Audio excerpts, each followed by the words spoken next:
Lunar Astrology. It is very important to understand in which astrological sign the moon of the month is in order to use that energy in our favor. Each zodiac sign has a frequency that will help us achieve our goals. Moon in Aries helps us start new projects. Moon in Taurus helps us to have prosperity, money. Moon in Gemini helps us in studies. Moon in Cancer helps us at home, in love. Moon in Leo helps us to be creative. Moon in Virgo helps us in the perfection of a project, in health. Moon in Libra helps us in communication, in harmony with the couple. Moon in Scorpio helps us in the transmutation of negative energies. Moon in Sagittarius helps us to strengthen our spirituality. Moon in Capricorn helps us in business, in professional life. Moon in Aquarius helps us in the innovation of our life. Moon in Pisces helps us in the expansion to a higher consciousness. Eclipses. Lunar eclipses are very important to take into consideration, as they can exert a strong influence on all aspects of our lives. To bring an example of an eclipse, the moon on November 19, 2021, was in Taurus, appropriate to promote financial and money rituals. But that day there was a lunar eclipse, which created chaotic or counterproductive energy. So instead of improving finances, the opposite happened. This is not the conditioning of the universe, but an alert so that we are prepared and know how to deal with this chaos. It is not appropriate to make decisions on a lunar eclipse day.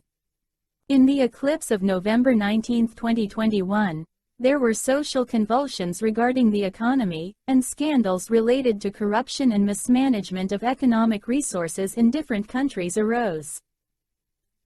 The energy of that eclipse taught us to detach ourselves from materialism, improve our diet, and be careful with the lack of exercise in a sedentary lifestyle, everything that represents the physical dimension. The good thing that this eclipse brought us was the opportunity to reflect on these aspects of our lives. Solstices and equinoxes. The solstice, like the equinox, occurs twice a year and marks the entrance of 4 seasons. The 2 solstices occur in June between the 20th and 21st and December between the 21st and 22nd. Since the Earth is tilted and rotates around the Sun, at the June solstice the Sun is closest to the North Pole and farthest from the South Pole, and at the December solstice the Sun is farthest from the North Pole and closest to the South Pole. That's why in June, while the Northern Hemisphere is in summer, the Southern Hemisphere is in winter. And in December, while the Northern Hemisphere is in winter, the Southern Hemisphere is in summer. At the equinoxes, the Sun tends to be balanced in the 2 hemispheres, but its variations cause the seasons of spring and autumn. The Andean peoples are solar cultures because they have related what happens to the Sun and its annual activities. June solstice. Inti Raymi. The world of the ancestors is celebrated. It does not fall on a specific day, it represents a time. In the Inti Raymi various musical instruments were played in celebration with feminine and masculine notes. Music for the Andean world is a form of exchange and offering for the land. At this time the ripe grains are harvested.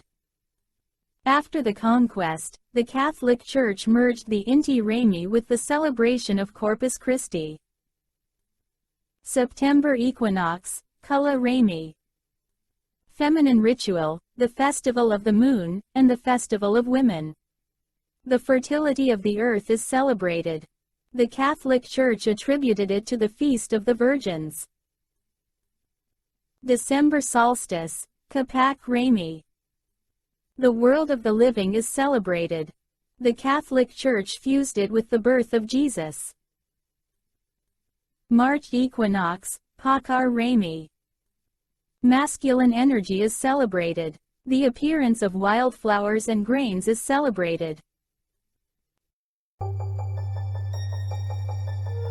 Subscribe to the Andean Stellar Codes and access the full content of this course. Link in the description.